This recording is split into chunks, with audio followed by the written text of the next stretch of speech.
늦은 저녁, 나는 집으로 돌아왔다.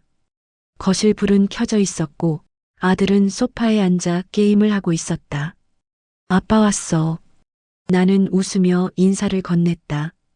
그때 아들이 천천히 내 얼굴을 바라보더니 말을 꺼냈다. 아저씨, 나는 얼어붙었다. 응? 무슨 소리야?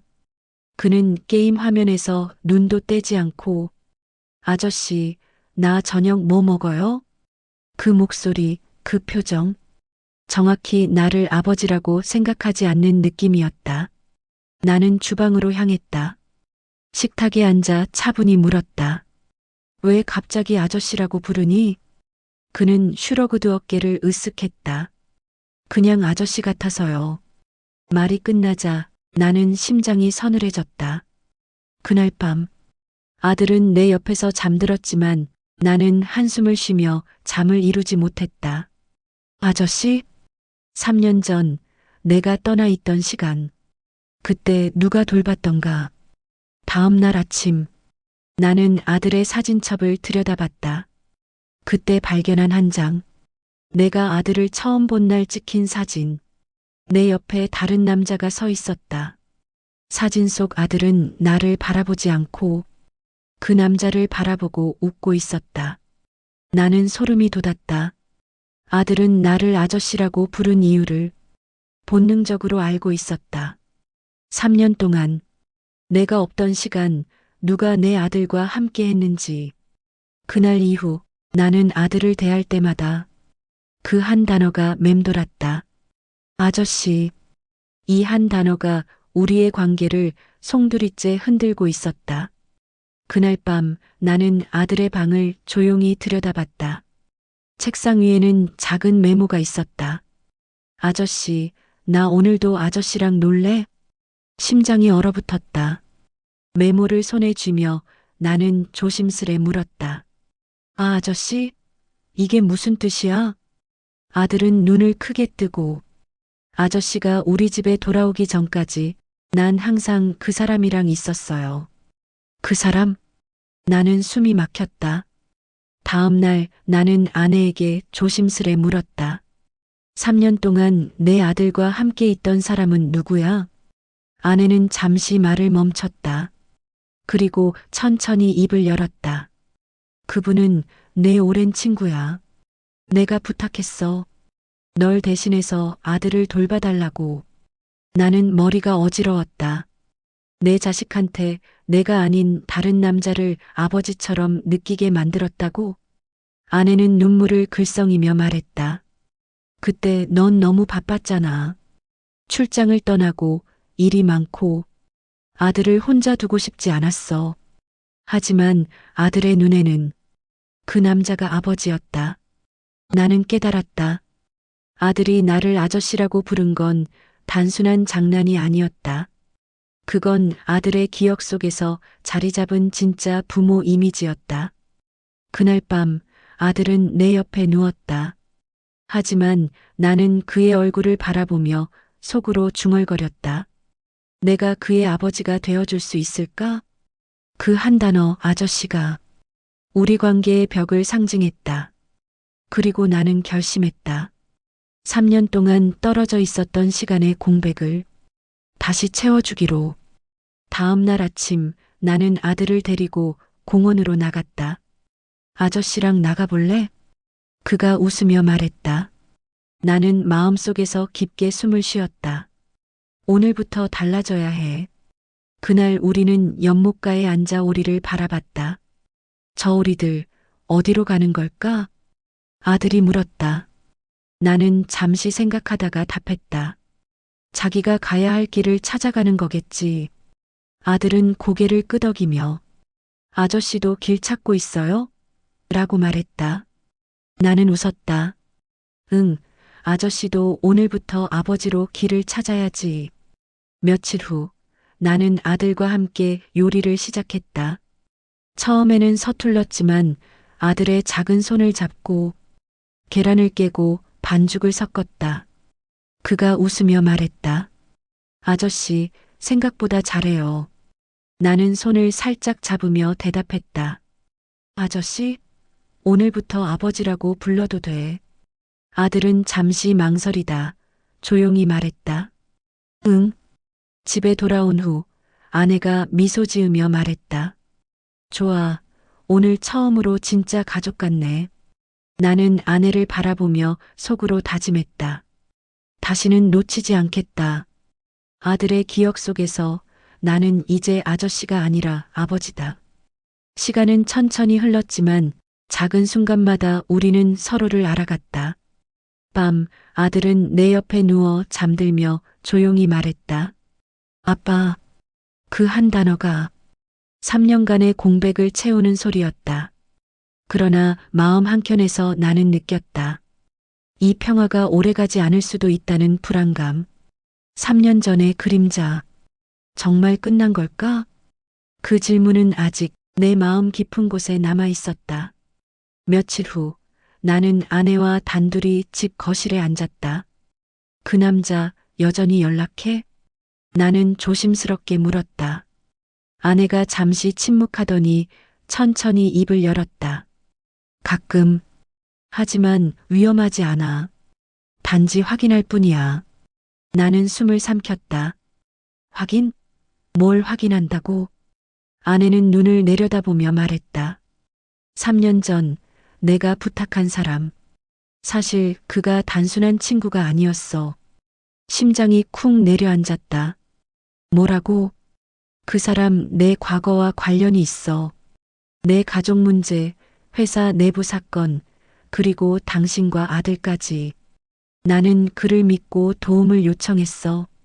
나는 떨리는 목소리로 물었다. 그래서 그 사람과 계속 연락을 유지한 거야? 아내는 고개를 끄덕였다. 그때 사고 이후 모든 걸 감시하고 조율해야 했어. 아들을 안전하게 지키려면 그 사람을 계속 통제해야 했어.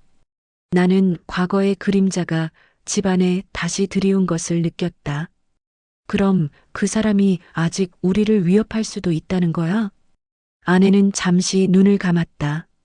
그렇지 않을 거라 믿고 있지만 진실을 말해야 할 때가 올 거야. 그날 밤 아들은 내 옆에서 잠들었다. 나는 그의 얼굴을 바라보며 다짐했다. 무슨 일이 있어도 아들은 절대로 위험에 빠지게 하지 않겠다. 하지만 마음 한켠에는 아내의 과거와 그 남자가 남긴 흔적이 조용히 그러나 분명히 남아 있었다.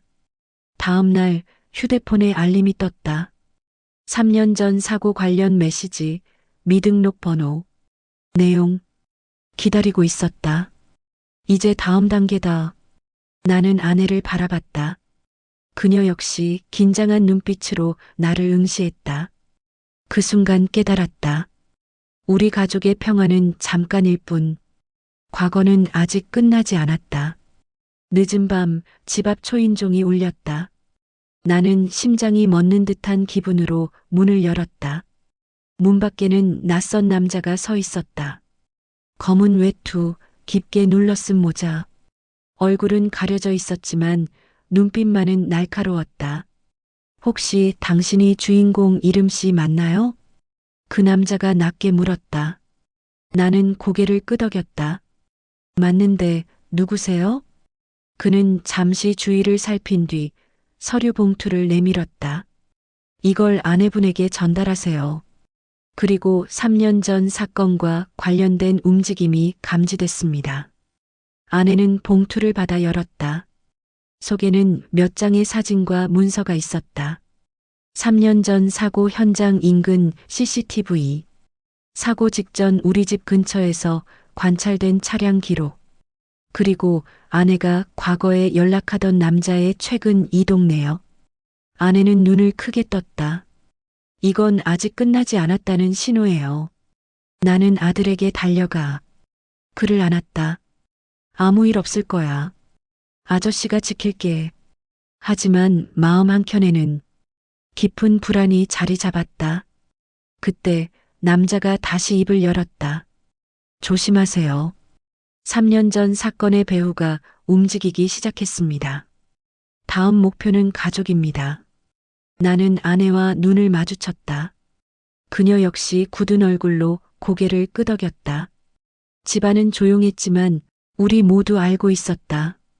평화는 끝났고 이제 선택과 행동만 남았다는 것을 나는 속으로 다짐했다. 다시는 아들을 위험에 빠뜨리지 않겠다. 이번에는 내가 먼저 움직인다. 그날 밤 아들은 내 옆에서 잠들었다. 아저씨 아니 아빠. 그 한마디가 오늘의 결심을 더욱 굳게 만들었다.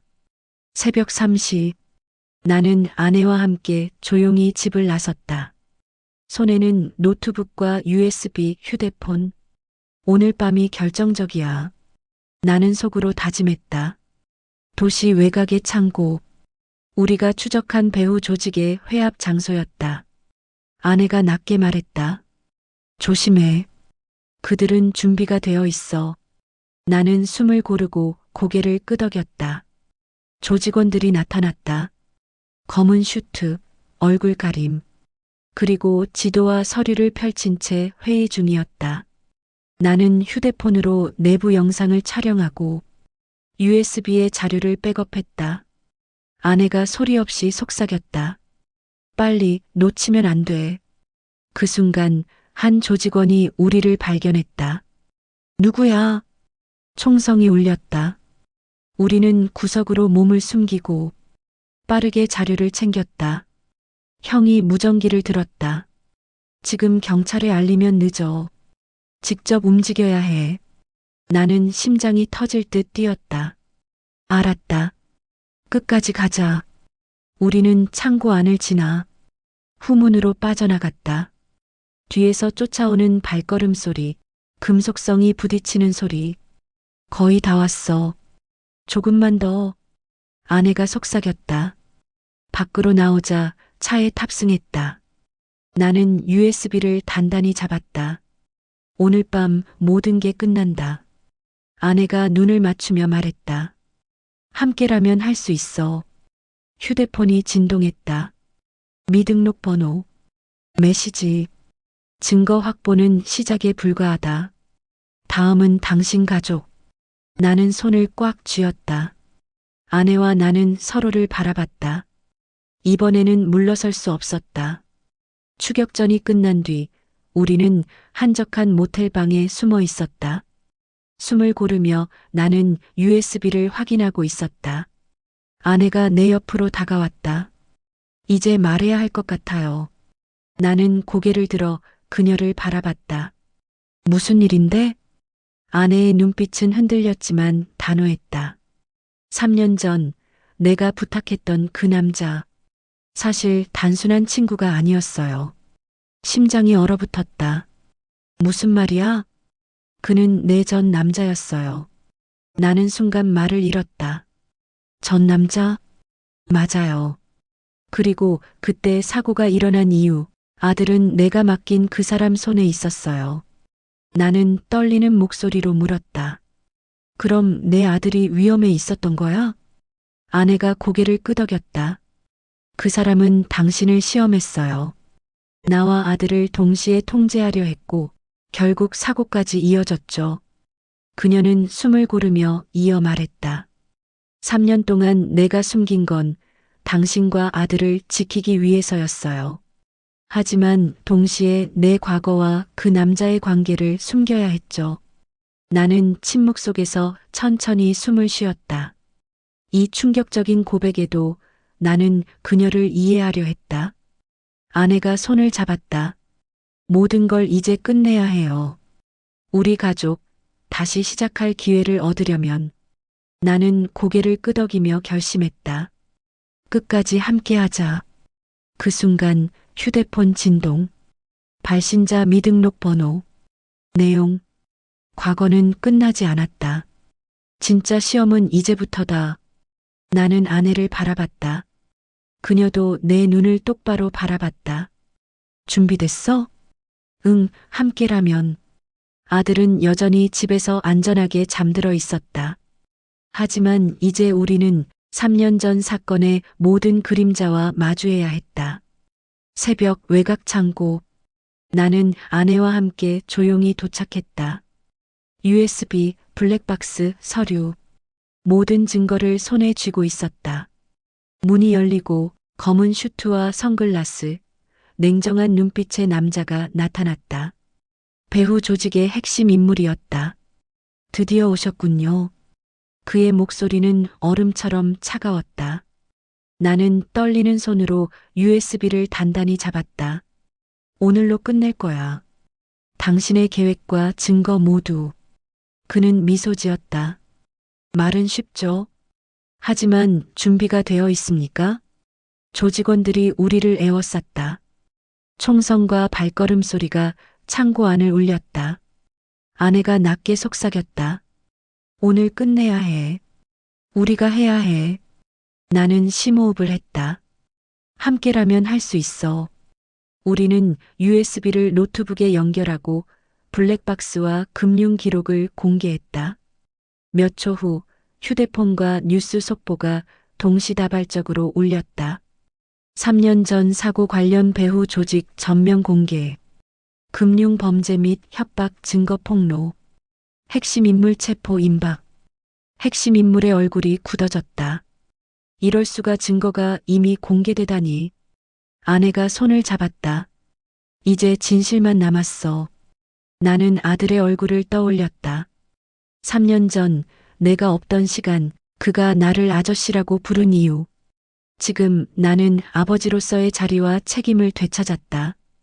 핵심 인물은 결국 조직 내부의 반발과 압박에 의해 체포되었다. 우리 가족은 안전을 되찾았고 아들은 이제 나를 아빠라고 불렀다. 하지만 마지막 메시지가 남았다. 발신자 3년 전 블랙박스 관리자. 내용. 진짜 배우는 아직 남아있다. 끝까지 대비하라. 나는 아내를 바라보며 속삭였다. 우린 끝까지 함께야. 그녀는 고개를 끄덕였다.